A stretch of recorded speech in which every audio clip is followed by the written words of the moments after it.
Anytime I had my friends over to eat, we would always end up on my bedroom floor with all of our stuff on the super tiny table. It could barely fit all of our drinks, not even mentioning all of our food. To make it even better, there was a leg that would constantly fall off the table, meaning I'd have to glue it and nail it back into place every couple of uses. So one day, this led to me waking up and deciding that I needed to make my own table that I knew would look good and be able to fit all of my things on it. And that's how I found myself in the position of being an amateur carpenter for a few days. I totally forgot to record the first couple of steps in my table making journey, but basically I ended up dragging my parents with me to Home Depot to pick out some wood and other supplies I would need to use to make the table. I also ended up buying these self-locking hinges from Amazon since I couldn't find them anywhere in store.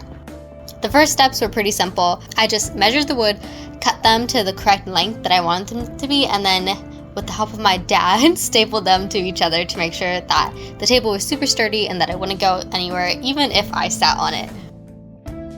Putting the pieces of the table together actually ended up being the easier parts. Because I wanted this table to be really nice, I took the time to use wood filler on all the holes that we made while stapling and nailing the table together, and sanding down the table so that the edges were not super sharp so no one would cut themselves on it.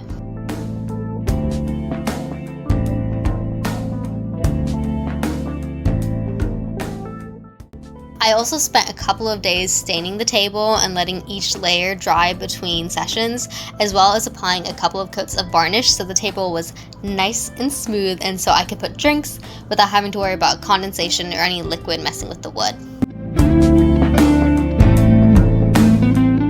In theory, this sounds like a very quick process, but this took so long. If I had to count just the amount of days I spent working on this, I would probably say it was like at least 5 days to a week, because I'd had to wait for the stain to dry and I'd have to wait for the varnish to dry. There was just a lot of waiting for things to dry in between coats.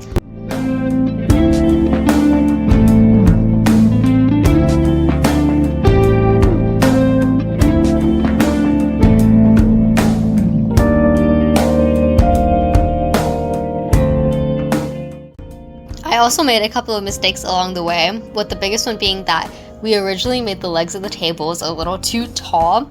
The height was supposed to be perfect for sitting on the ground and using the table there, but we were kind of afraid to make the legs too short on the first run, so we ended up cutting them taller than they needed to be, and ended up having to lift the entire table up to the table saw to cut the legs shorter so it would be the appropriate height. But other than that, there weren't too many issues building this table. I also took some time to engrave the underside of the table with my family name and the date that we made the table. The table turned out so nice, and it's the perfect size for where me and my friends sit and eat in my room, so you can't get anything better than custom-made furniture.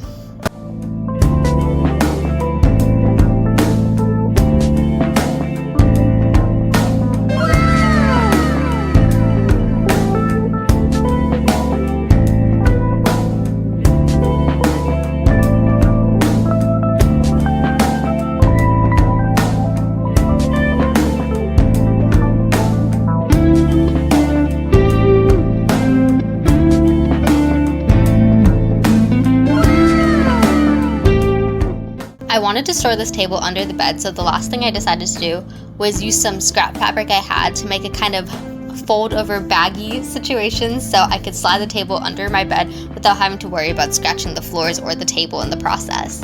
The baggy would also help prevent dust from building up on the table when it isn't in use.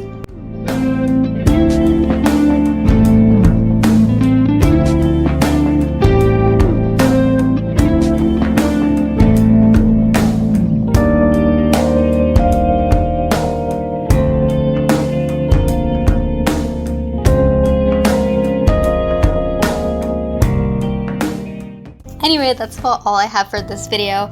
There's probably some people watching this who are like experts at making furniture, or at least better at it than I am, and are watching me fumble around and make a bunch of mistakes. So if you have any tips or tricks on how to make furniture, you can totally let me know. I don't plan on making anything new anytime soon, but I'm always finding some sort of project to get my hands on. Anyway, I hope you enjoyed, and I look forward to seeing you guys in the next video. Bye!